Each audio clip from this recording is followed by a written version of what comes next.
Hi everybody, it's Mark with Pollock Properties and Maximus Johnson, our buyer's agent at Pollock Properties, and Max Saldino from On Time Mortgage. And today we're talking about interest rates. And a lot of people are asking, is now a good time to buy? Maximus, you're working with a lot of buyers. What are you seeing out there? Yeah, so absolutely, right now is going to be a fantastic time to enter the market as a buyer. So we're seeing a lot of the things that we didn't have the last 2 years actually come back now. So we're seeing those seller credits come back. We're seeing price reductions. We're seeing homes go under list. And then overall, there's just a lot less competition there. So a lot more of a friendlier scene to be a buyer right now. Yep, and those seller credits from a mortgage side of things, they make me really excited. There's a lot you can do with a seller credit. So one option would be lowering your all-in costs. Another option would be you can actually buy down your interest rate with those funds as well. So on the rate side of things, I get asked the question a lot of times, is now a good time to buy? Rates are high.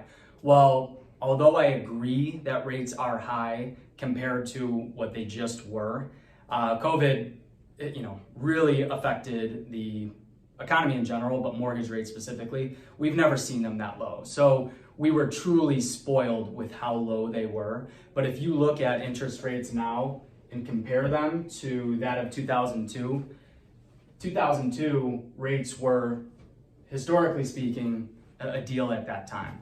So I think we're entering back a much more normalized interest rate market. So What's the cliche we're hearing? Yep, whole date the rate, marry the home, right? Absolutely. Yeah, so that's actually what drove this whole meeting here in this video.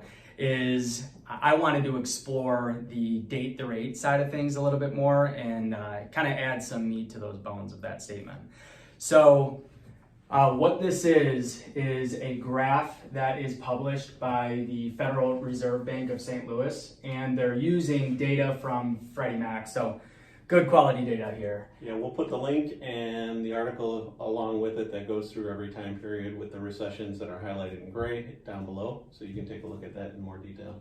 Yeah, and as I presented this to Mark and Max, right away they started hitting all of the points that I wanted to show them intuitively. So I'll turn it over to Mark and he can kind of highlight some of that. Yeah, absolutely. So you look at, obviously you start with today and where things are, and you see this big jump in rates.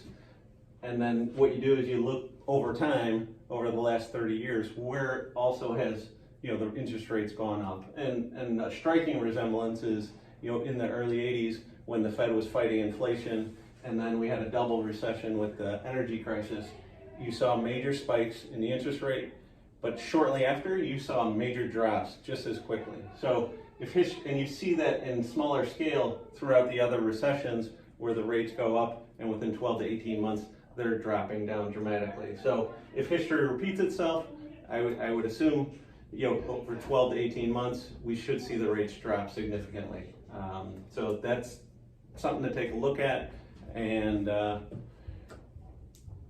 take into account when you're looking for a home. Yep, and I think it's important to note here, we're not economists.